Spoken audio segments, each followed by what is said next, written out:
Hey everyone, Greg Cazillo from Cazillo.com.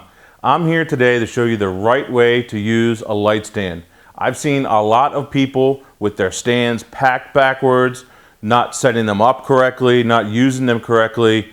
So I thought it would just be a good, quick little video, just a quick overview, show you the right way to use and pack up your light stands. First thing is, as you see here, this is the correct way to have them set up. Typically with this style, there's actually two different styles of light stands here, so let me go over that first.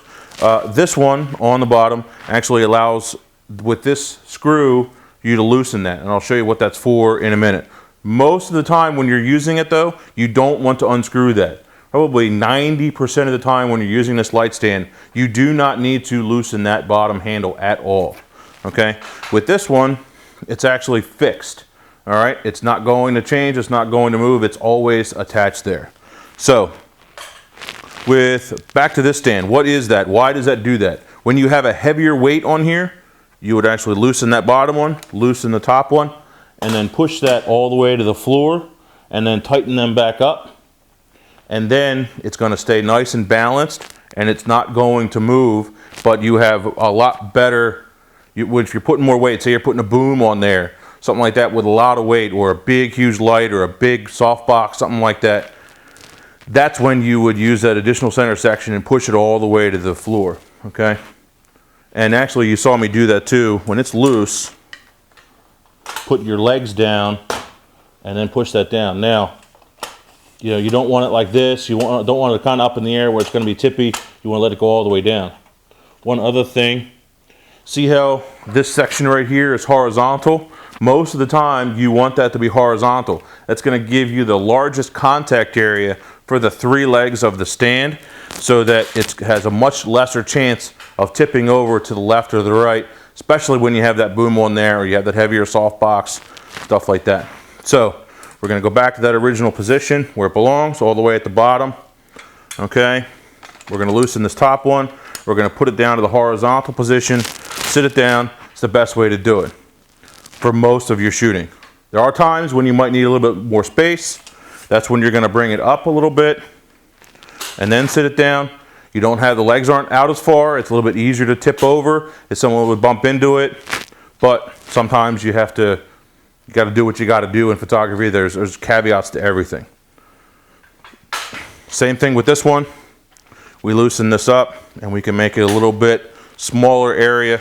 But again, best case, most of the time, you want that all the way down, especially when you're working outside, windy, you have an umbrella on, you have something like that on. You really want to have those legs all the way out to make sure that you have less chance of that tipping over, breaking your equipment, breaking your softbox, breaking your umbrella, smacking into somebody, whatever it may be.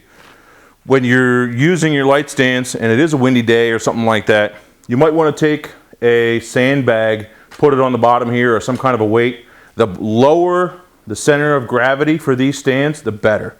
You use these legs to hang that sandbag, and I probably should have grabbed one, but I didn't, to hang that sandbag here, or to some kind of a weight, some kind of something. Put it down here on the bottom of the stand.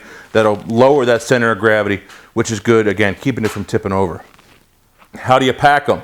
The right way to do it, again, leave this one closed, loosen this one, and bring it up, okay? That is the correct way to store and carry your stands. Let me show you the wrong way. The wrong way is like this. This is wrong for many reasons. This is wrong both for carrying and set as portability, packing it up. It's also wrong when you are trying to use it. That area is way too small. It's really easy to tip over, and there's a great chance you're going to end up with broken equipment or something along those lines. So this is wrong. It's even difficult to get it back out. Okay, that's right. And that is right. So you now know how to use a stand. Greg Cazillo, Cazillo.com. Thanks guys. Keep shooting. See ya.